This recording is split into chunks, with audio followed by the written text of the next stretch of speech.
पापिनी पीछी तजई विषम विष तामस तीछी ते पुनि राम अहित भय तो ही को तू अहसी सत्य कहु मोही। जिस राम को देख करके मार के सर्प और बिच्छू अपना विष छोड़ करके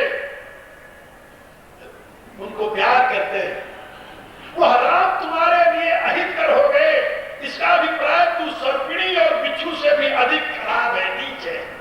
तो तू ये बता है कौन? राजा पूछते को तू हंस सत्य को मोई। अंत में क्या कहा? जो हंसी सो हंसी मुहम्मद सिलाई, चाहे जो तू है जो भी तू है, अपने मुंह में कालिख लगा करके आंख ही ओट उठी बैठा जाई, मेरे आंख से दूर हो जा तू। राजा फिर कहते हैं जो लो जियहू कहूं कर जोरी, जब तक मैं जीवित रहूं मैं तेरे से हाथ जोड़कर कहता हूं कि फिर मेरे सामने तो कभी आना नहीं। तो कहे कि यह कुटिलमती है, ये राम विमुखी है और गतलाज है। गतलाज क्यों कहा जानते हो? इसलिए कहा कि महाराज दशरथ ऐसा पति कैकेयी का पांव पकड़ लिया, पांव पकड़ लिया, कहीं पद विनय की न बैठारी, जग दिन कर कुल होशी कुठारी। महाराज दशरथ कैकेयी का पांव पकड़ लिए, कहा देवी हाथ जोड़ता प्रार्थना करता हूं, मानु माथ अब ही देव तो ही राम विरह जनि मारसी मोही। तू मेरा मत्था चाहती है, तुम्हें काट कर तेरे को दे सकता हूं, लेकिन राम के वियोग में मेरा पद न कर। मैं जानता हूं कि राम के बिना भरत राज्य नहीं चाहेगा, मैं जानता हूं कि भरत को राज्य की चाह नहीं है, लेकिन जिस भरत के लिए तू ये राज्य मांग रही है, वह भरत भी तेरा त्याग कर देगा, संसार में तुम्हारा उपहास होगा। और यह बात याद रख कि सृष्टि के आदि अंत तक तुम्हारी ये क्रूरता और हमारी ये दीनता दुनिया गाया करेगी। ये कहते हैं महाराज दशरथ। लेकिन पति की इन बातों को सुनकर जानते हो क्या उत्तर देती है? वाह, जब अंतहु अस कर तब रहेऊ, मांग मांग तुम कहीं बल कहेऊ। यदि तुम्हें ऐसे ही रोना था वरदान दे करके, तब किस बल पर तूने कहा कि वरदान मांग लो, वरदान मांग लो? सत्य सदा ही कहे वर देना, जानऊ नहीं है मांगी जबेना। बड़े दीन हाथ थे कि मैं रघुवंशी हूं, रघुवंशी अपना वचन नहीं छोड़ता। अब वचन देकर के रो क्यों रहे?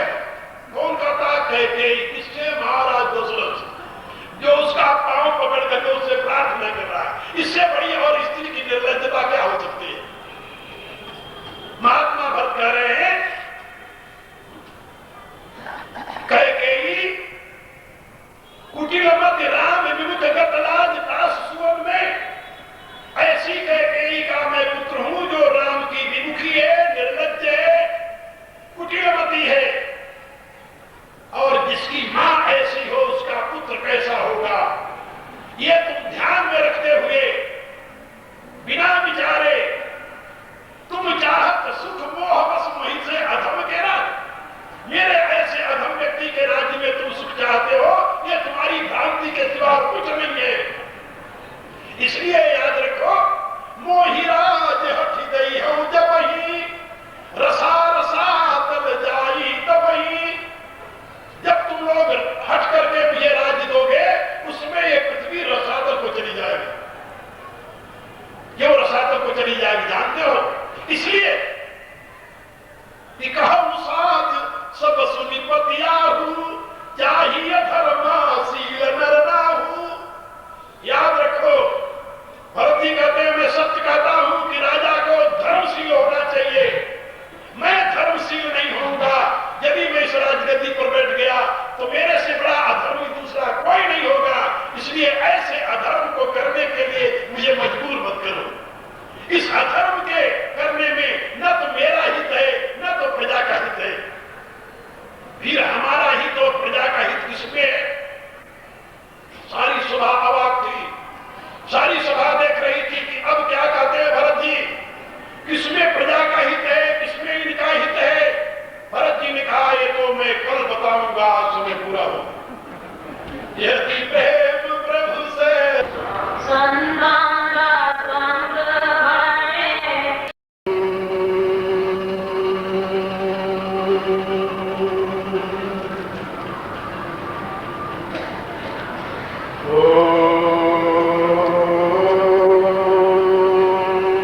छोटी अवस्था में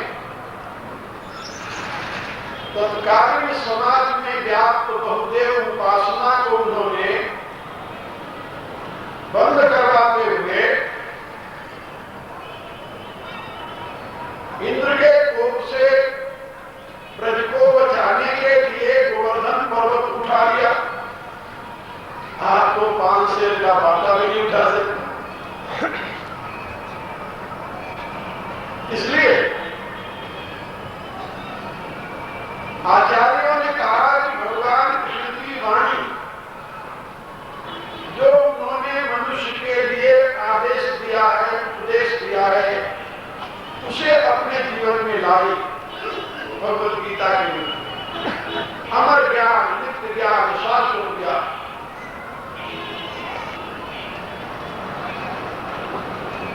जर्मनी का एक विद्वान था, उसका नाम था कांट, प्रसिद्ध दार्शनिक हुआ है। उसने गीता को अपने जीवन का परम अवलंबन बना रखा। उसका एक मित्र था अमेरिकन, वो भी बहुत अच्छा संत और दार्शनिक था, उसका नाम था इमर्सन। तो गीता को उपहार के रूप में उसने अपने मित्र इमर्सन को भेंट किया। इमर्सन ने जब गीता को पढ़ी, उसने अपने मित्र कांट को लिखा कि इस पुस्तक के पढ़ने से पूर्व के जीवन को मैं अपने व्यर्थ का निरंतर जीवन मानता हूं और मैं अपने जीवन का प्रारंभ को उस दिन से समझता हूं जिस दिन से ये पुस्तक मेरे हाथ में आई।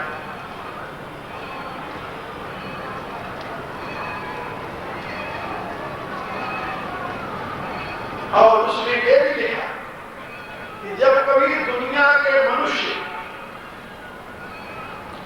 सही मायने में मानव धर्म को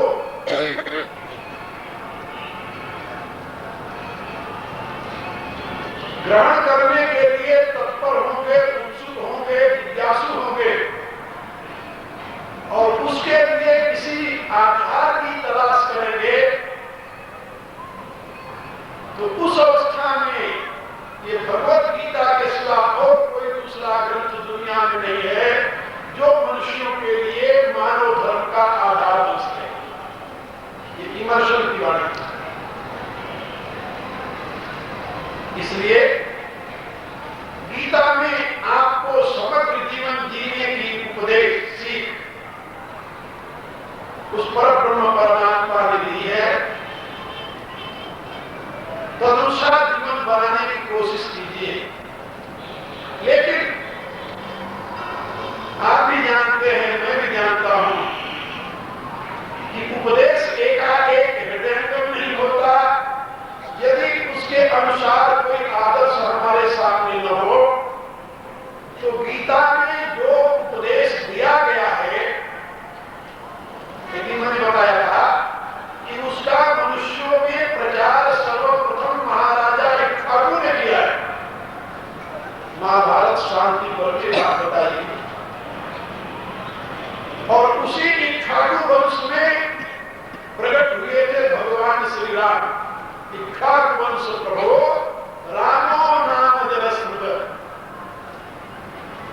और भगवान श्री राम के चरित्र में, उनके अनन्य चरणानुरागी भाइयों के चरित्र में, उनके अनन्य चरणानुरागी पार्षदों के चरित्र में आप उसी गीता का क्रियात्मक रूप पाएंगे। क्रियात्मक, क्योंकि गीता का ज्ञान तो अनादि है। तो महाभारत काल में कहा गया ऐसी बात नहीं। ये तो आप कई बार सुन चुके हैं कि महाभारत काल में तो गीता दोहराई गई, लेकिन उसका संदेश तो श्रीमन्नारायण के द्वारा हिरण्यगर्भ को, हिरण्यगर्भ के द्वारा दक्ष प्रजापति को, दक्ष प्रजापति के द्वारा आदित्य को, आदित्य व्योस्वान को, व्योस्वान के द्वारा मनु को, मनु के द्वारा इक्ष्वाकु को और इक्ष्वाकु के द्वारा सारे मानव समाज को दिया गया। कितना कितना प्राचीन ज्ञान है, इसकी पूरी डिटेल में व्याख्या मैंने उद्धरण के साथ अपने धर्म विज्ञान भाष्य के प्रारंभ में लिखा है। गीता का क्रियात्मक स्वरूप आपको रामचरितमानस में मर्यादा पुरुषोत्तम भगवान राम तथा उनके अन्य पार्षदों के माध्यम से प्रत्यक्ष देखने को मिलेगा। और महात्मा तुलसीदास जी ने इस युग धर्म की मांग को देखते हुए उसको और ही, जिसको अंग्रेजी में पॉलिश्ड कहते हैं, और भी रिफाइंड रूप में, संशोधित रूप में और आपके लिए ग्रहणीय रूप में उसको प्रस्तुत किया है। रामायण की चौपाई जिस महात्मा भरत की महत्ता का मैं आप लोगों को श्रवण करा रहा हूं, वो महात्मा भरत सही माने में गीता के विचारों के क्रियात्मक स्वरूप है। यद्यपि महर्षि वाल्मीकि ने लिखा है रामो विग्रहवान धर्म, राम धर्म की साकार मूर्ति है, किंतु गोस्वामी तुलसीदास जी ने लिखा कि राम विग्रहवान धर्म है, इसमें संदेह नहीं, लेकिन मनुष्यों के लिए आदर्श रूप में महात्मा भरत धर्म की साकार मूर्ति है। और उन्होंने ये भी बताया कि भरत चरित करने तुलसी जे सागर सुनई, सिय राम पद प्रेम अवसि होई भवरस विरति।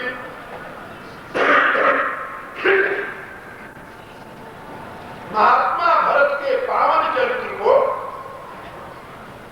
जो आदर पूर्वक नित्य प्रति सुनता है, उसे जीवन में उतारता है,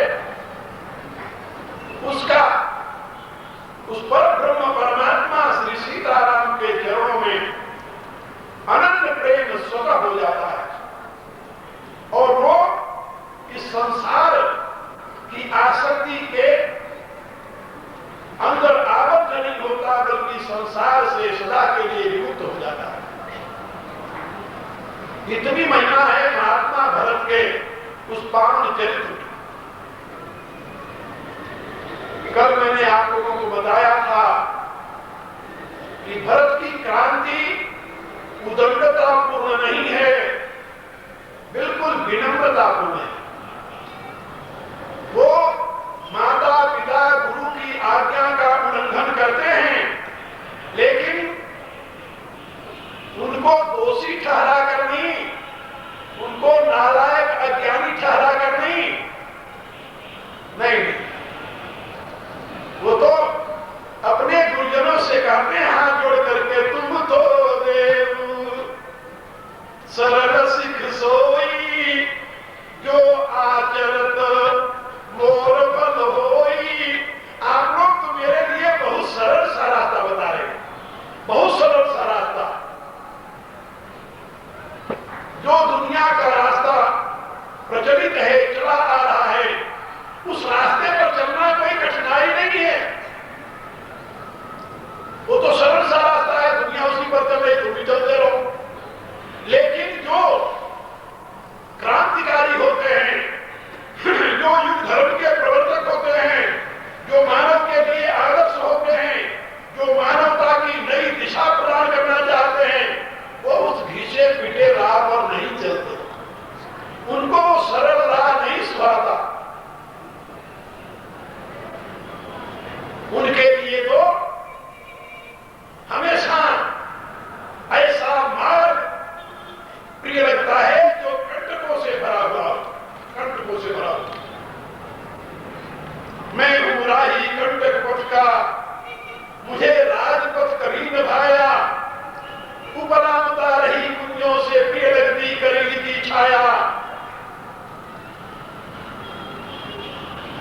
इतना ही नहीं, मधुबन की मधुबन मादकता मेरे मन को नहीं सुहाती, बीहड़ कानन के खगवन सब हैं मेरे बचपन के साथी।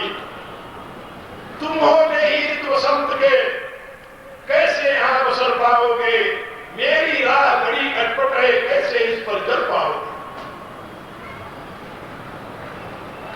जब मैं सर्वप्रथम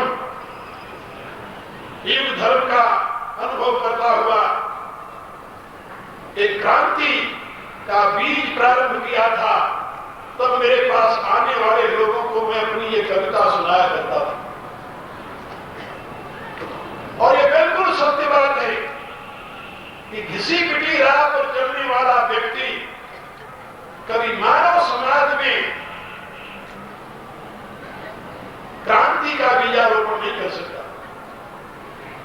महात्मा भरत ने साफ शब्दों में अपने गुरुजनों से कहा कि आपकी जो आज्ञा है ये प्रचलित आज्ञा है, माता पिता की आज्ञा मानो, राज्य का सिंहासन खाली है, उस पर बैठ जाओ, बैठ करके आंसू बहाते हुए राम के नाम पर राज्य करो,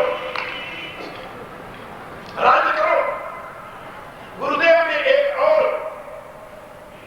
एक और निर्देश दे दिया था कि यदि राज तुम्हें अभी प्रिय नहीं है तो एक मेरी बात और मान लो कि सौंप्य राज राम के आए, सेवा कर स्नेह सुहाए।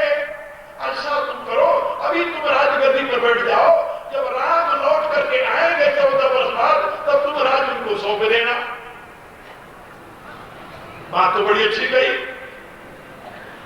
भरत को और सुंदर मौका मिल गया था, कम से कम ज्यादा नहीं थी, 14 वर्ष ही सही। लेकिन आप लोग जानते हो ना, महाभारत के धृतराष्ट्र को टेम्पररी राज्य मिला था, राज्य का अधिकारी तो था पांडु। पांडु का जब स्वर्गवास हो गया, बच्चे छोटे थे, तो भीष्म पितामह ने कहा कि भाई बिना राजा का राज्य कैसे रहेगा, तो जब तक पांडु के बच्चे बड़े नहीं होते तब तक इसके राजगद्दी पर बैठा दो। लेकिन उस अंधे को यह चिंता लगी कि जहां युधिष्ठिर बड़ा हुआ राज उसके हाथ में चला जाएगा, इसलिए मेरा राज्य मेरे बाद मेरे पुत्र को मिले, और उस अंधे की कामना ने महाभारत का बीजारोपण किया। जो आप लोगों ने महाभारत में देखा होगा सर, जिस समय गुरुदेव ने ये कहा भरत से कि अभी तुम राज संभालो, 14 वर्ष बाद जब राम आएंगे तब राम को राज्य लौटा देना। लेकिन कैकेयी ने जब वनवास मांगा था तो उस बहुत समझ बूझ कर मांगा था। तुलसीदास जी ने लिखा है, कोटि कुटिल मन गुरु पढ़ाई, मंथरा ने उसे ऐसा मंत्र बताया कि तुम राजा से 14 वर्ष के लिए राम को वनवास मांगना, इससे कम नहीं मांगना, क्योंकि 12 वर्ष तक ये कानून है, शास्त्र का विधान है। आज भी ये हिंदू लॉ सब जगह लागू है कि किसी संपत्ति पर यदि कोई 12 वर्ष तक अपना अधिकार जमाए रहे तो कानूनन वो वहां से कार्य नहीं किया जा सकता। मंथरा जानती थी, उसने कैकेयी को उपदेश दिया कि 14 वर्ष का राज मांगना, कहीं से कम मांग लिया तो राम आएंगे तो उसके अधिकारी बन जाएंगे, और 12 वर्ष के बाद राम आएंगे तो उनका अधिकार ही नहीं रहेगा, वो मांगेंगे कहां से। इसलिए जिस समय वशिष्ठ जी ने कहा कि सौंप्य राज राम के आए, सेवा कर स्नेह सुहाए, तुरंत सुमंत मंत्री उठकर खड़े हो गए, तुरंत उठकर खड़े हो गए। कहा महात्मा भरत, मेरी भी प्रार्थना सुनिए, कीजिए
उत्तर देव क्षमते अपराध। मैं अब आप लोगों को उत्तर देने जा रहा हूं। आप लोग बड़े शास्त्र के अनुसार बड़ों को उत्तर नहीं देना चाहिए।